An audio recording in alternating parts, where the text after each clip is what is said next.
I decided to have a go with these WCH MCUs, and I got some boards made up by PCB. They came out pretty nicely. These are RISC-V MCUs. The version I'm using has a massive 16K of flash and a monumental 2K of RAM. It runs at a whopping 48 MHz. That's quite a step down from our usual ESP32 boards with their dual-core processors. I picked the smallest package. It's an 8-pin chip with 6 GPIO pins. I didn't bother with a stencil this time, as there's not many components, so I went with the soldering up technique. This did go okay, but I always forget just how fiddly it is soldering under the microscope. Then I remembered, I've got a PCB printing machine that also dispenses solder paste. I'm actually pretty amazed at how well this came out in the end. The solder paste I'm using is almost 3 years past its best before date.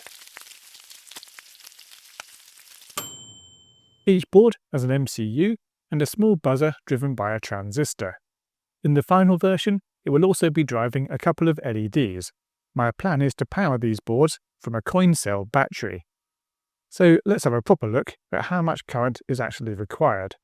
I am using standby mode, so the device goes into a very low current mode, just under 8 microamps, which is pretty amazing. There is one thing that I have found with this.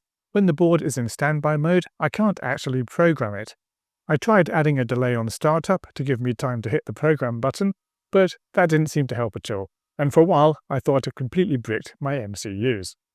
Then I found some instructions online on how to wipe the flash using the W-Link utility. This gets us back into a clean state that we can program again.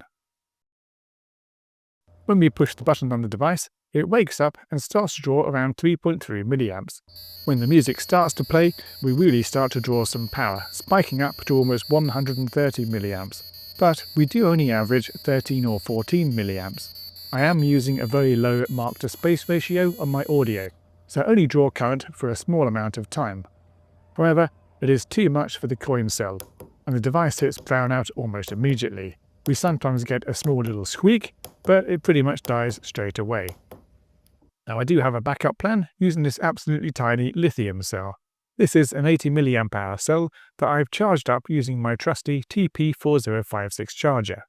I've modified this so it outputs a charging current that's a bit more sensible for one of these tiny cells, around 100 milliamps. Wiring this up, we get more than enough juice to power the board and play the music, but I would like to get it running from a coin cell.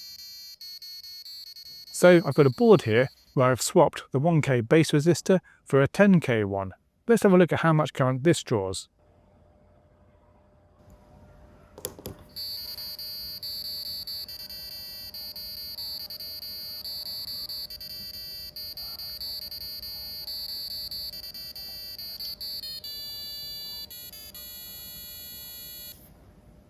So that's much more reasonable, 56 milliamps and on average just over 7 milliamps.